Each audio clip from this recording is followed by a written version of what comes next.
Hello, आता आपण बघूया लग्नानंतर होईलच प्रेम याचा एपिसोड रिव्ह्यू. कालच्या भागात आपण बघितलं की पार्थ मानिनीला सांगत असतो की तू काव्यांना जायला सांग. जर तुला तुला वाटत असेल की मी तुझ्याशी बोलावं, तुझं ऐकतील का? तेव्हा मानिनी बोलते, मी का सांगू? वा रे वा. तेव्हा मानिनी बोलते, पार्थ असं काय करतोयस? हे बघ ना, काव्य आली तर ह्या घरात रौनक आल्यासारखी आली, रौनक आल्यासारखं झालं. अरे मी सगळ्या गोष्टी मिस करते. मी तुझं आणि माझ्याशी बोलणं, जीवाचं घरात खिदळणं, हे सगळं मिस करते रे. तुला नाही येत आठवण जीवाची?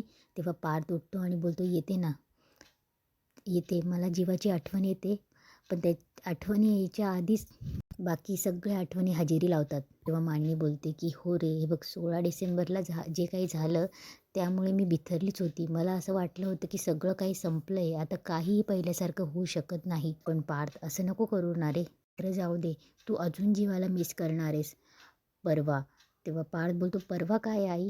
तेव्हा मायनी बोलते, मी का सांगू? तू तर बोलतोस ना, मला फक्त काव्याशीच आठवण येते म्हणून, काव्याशीच बोलते म्हणून मी, तर मी का सांगू? तूच आठव काय येते. तेव्हा पार्थ बोलतो, सांग ना आई. तेव्हा मायनी बोलते, अरे मकर संक्रांती आहे, आठवतं मकर संक्रांतीला तुम्ही किती धमाल करायच्या? तेव्हा पार्थ बोलतो, हो आठवतो ना, तू आणि जीवा लाडू वळायला घ्यायचे आणि मी आणि बाबा पतंग उडवत बसायचो तोपर्यंत.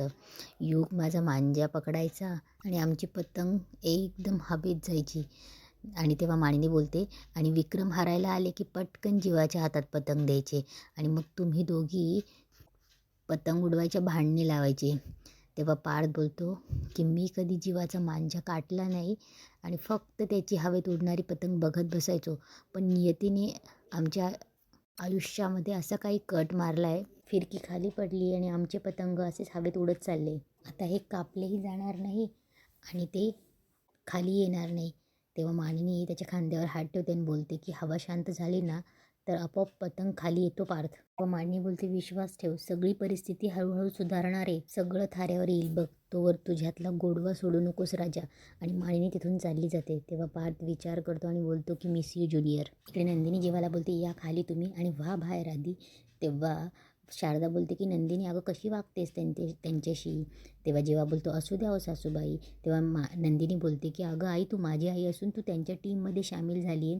तेव्हा जेव्हा बोलतो, अगं नंदिनी, तुला प्रेमातले जीवाच्या प्रेमाची ताकद अजून कळली नाही आहे. आता तर फक्त मी तुझ्या आईलाच माझ्या टीममध्ये सामील करून घेतले, उद्या तुझ्या बापाला म्हणणार. जेव्हा तेवढ्यात बोलतो की तुझ्या बाबांना पण मी माझ्या टीममध्ये सामील करून घेणार आहे. तेव्हा जेव्हा बोलतो, काय ना, ते जेव्हा जास्त भडकलेले असतात ना, तेव्हा मी जास्त चार्ज होतो.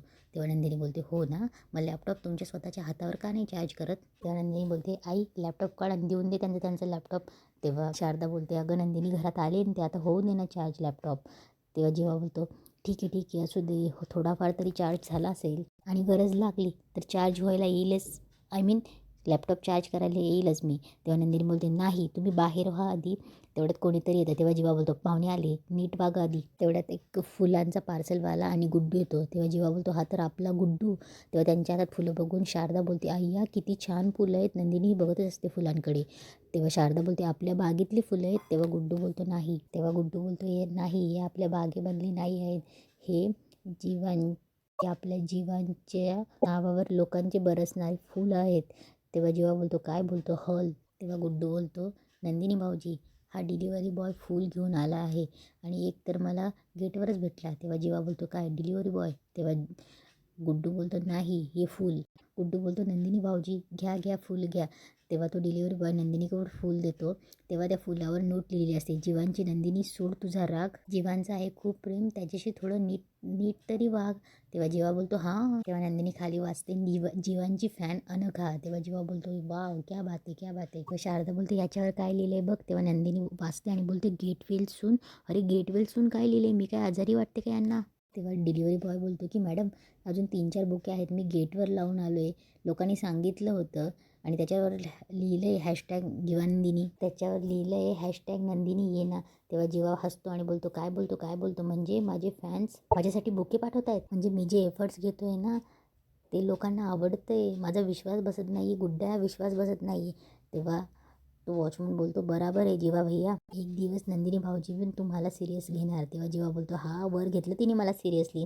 तेव्हा नंदिनी बोलते तुम्ही बाहेर व्हा बाहेर व्हा. नंदिनी जबरदस्ती जीवाला बाहेर काढते. जीवाच्या हातात तो बुके असतो, फुलं आत राहतात आणि त्या बाजू त्याच्या मागच्या काड्या जीवाच्या हातात येतात. तेव्हा जीवा त्या काड्या बघतो, थोडा नाराज जीवा निघून जातो. तेव्हा नंदिनी त्या फुलांकडेच बघत असते. तेव्हा शारदा बोलते अख्खं जग जीवाच्या प्रयत्नांची कदर करताय. नंदिनी जरा तूही कर बघ, ते फुलंही आत राहिली, तेही तुला तेच सांगतायत. इकडे किचनमध्ये काव्य असते आणि बासुंदी बनवत असते. तेव्हा ती तिच्या त्या आणलेल्या त्या बोक्याला बोलते की काय रे बोक्या, काय बघतोयस, तुला पण हवी का? पण ही तुझ्यासाठी नाही बनवते मी बासुंदी, हे मी माझ्या बोक्यासाठी बनवते. थोडीशी उरली तर तुला देईलच. तेवढा तिथे रम्या येते. रम्या बघते आणि बोलते की चांगलं खेळणं आणलंय. तेव्हा काव्या बोलते की हात नाही लावायचा. तेव्हा रम्या बोलते की हां ठीक आहे, आता रिअल पार्थ तर आयुष्यात मिळणार नाही, तर याच्यासोबतच काम चालून घे. काय काय म्हणते तू त्याला, बोकुड्या बोका. तेव्हा काव्य बोलते मॅडम तुम्हाला काही पाहिजे होतं का? नाही म्हणजे काही हवं आहे का तुम्हाला? हवं असेल तर ते घ्या आणि चालल्या जा. तेव्हा रम्या बोलते की मला तुझा ओव्हर कॉन्फिडन्स हवा होता. कुठून येतो गं एवढा ओव्हर कॉन्फिडन्स तुझ्यामध्ये? तेव्हा काव्या तिच्या गालाला हात लावते आणि तिच्याकडे न्याहाळून बघते आणि बोलते की संध्याकाळचं जरा कमी दिसतं का गं तुला? की याला ओव्हर कॉन्फिडन्स नाही म्हणत रम्या, हा काव्याचा कॉन्फिडन्स आहे. तेव्हा काव्य बोलते कसं आहे ना रम्या, जगात सगळ्या गोष्टी उसने घेता येतात गं, पण कॉन्फिडन्स नाही. तेव्हा रम्या बोलते रम्या काही उसनं घेतच नाही, एकतर ती मिळवते नाहीतर हिसकावते. तेव्हा काव्य बोलते मग आता काय हिसकावणार आहे? तेव्हा रम्या बोलते छे गं, मला काही हिसकवण्याची गरजच नाही आहे, माझं नशीब स्वतःहून माझ्या पारड्यात प्रेम टाकणार आहे. तेव्हा काव्य असते आणि बोलते तुझं प्रेम? तेव्हा रम्या बोलते हो, आणि माझं प्रेम या घरात कोणालाही विचार कोण येते. तेव्हा काव्य बोलते अच्छा. तेव्हा काव्य बोलते अच्छा, माझा नवरा कोण आहे हे जगाला विचारतो, लग्न झालं आहे आमचं रम्या. रम्या बोलते पार्थच्या आयुष्यात 2 लग्न आहे काव्या. तेव्हा काव्या थोडी शॉक होऊन रम्याकडे बघते आणि जोरजोरात हसायला लागते आणि बोलते की अगं रम्या वाटेल ते बडबड करतेस का गं तू? तेव्हा काव्य बोलते हे बघ रम्या, एक काम कर, असंही तुला चांगलं भविष्य सांगता येत असेल ना तर आपला बंगला मोठा आहे, बाहेर एक पोपट घेऊन बस.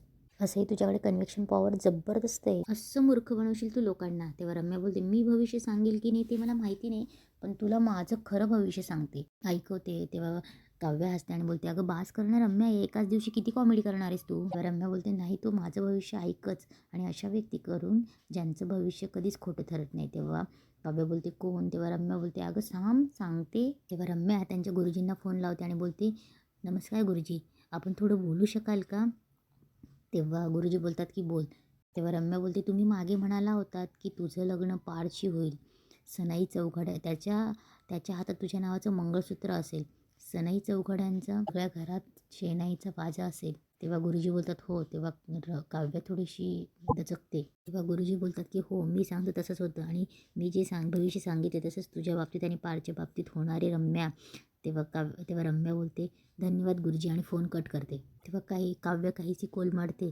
तेव्हा रम्या खूप खुश होते. बघते तर तिकडे गॅसवर दूधही उतू जायला लागतं. इकडे नंदिनी फुलं घेऊन बसलेली असते आणि त्या फुलांकडे बघत असते. तेव्हा तिला आठवत असतं की ती फुलं कशी आतमध्ये राहून जातात आणि जीवा कसा बाहेर जातो. तेव्हा ती स्माईल करत असते. तेव्हा जीवाचा तिला आवाज येतो की गुलाब तुझ्या हातात खूप सुंदर दिसतंय नंदिनी. तेव्हा नंदिनी इकडे तिकडे बघायला लागते आणि बोलते जीवांचा आवाज? तेव्हा जीवा बोलतो तुझा राग हळूहळू मावळतंय आणि ती तुलाही समजते.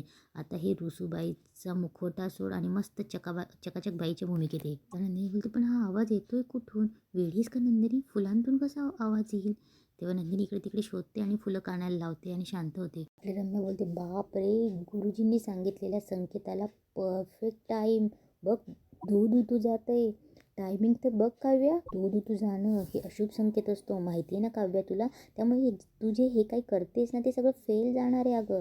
तेव्हा काव्य बोलते नाही नाही, मी असं काही होऊ देणार नाही रम्या, मी असं होऊ देणार नाही. तेव्हा रम्या बोलते म्हणजे गुरुजींनी सांगितलं हे काय खोटं ठरणार आहे का? हे बघ 14 जानेवारीला गुरुजींनी सांगितलेल्या भविष्याप्रमाणेच मामांना माइल्ड हार्ट अटॅक आला होता. तेव्हा काव्याला लगेच ते आठवतं काणीने सांगितलेलं. तेव्हा रम्या बोलते आणि हो, जीवाला आगीपासून धोका आहे हे सुद्धा गुरुजींनीच सांगितलं होतं. त्यामुळे फार्म हाऊसवर काय काय झालं हे तुला मी नवीन सांगायला नको नाही का?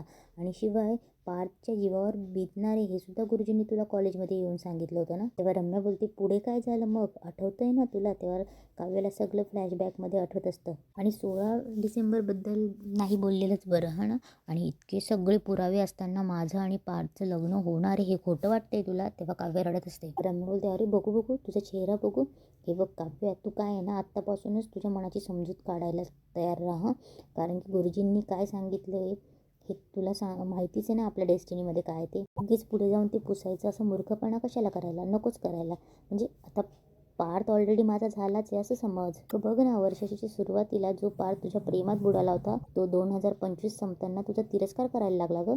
तेच तर सगळ्यात मोठं साईन आहे की पार्थ रम्याची वाट धरणार. तेव्हा काव्य बोलते नाही नाही तुझं आणि पार्थचं लग्न नाही होऊ शकत. तेव्हा रम्या हसते आणि बोलते की अगं मी काही करणारच नाही, हे सगळं युनिवर्स करणार आहे. तेव्हा रम्या हात पुढे करते आणि बोलते रम्याच्या हातावर पार्थच्या नावाची मेहंदी रंगणार. आणि काव्य तू आज जशी नटली ना तशी छान नट तेव्हा रम्या तिला हुलकावणी देऊन चालली जाते. तेव्हा काव्य बोलते नाही नाही गुरुजी म्हणतायत ते खरं नाही होणार. तेव्हा काव्या रडते आणि इथेच आजचा एपिसोड संपतो.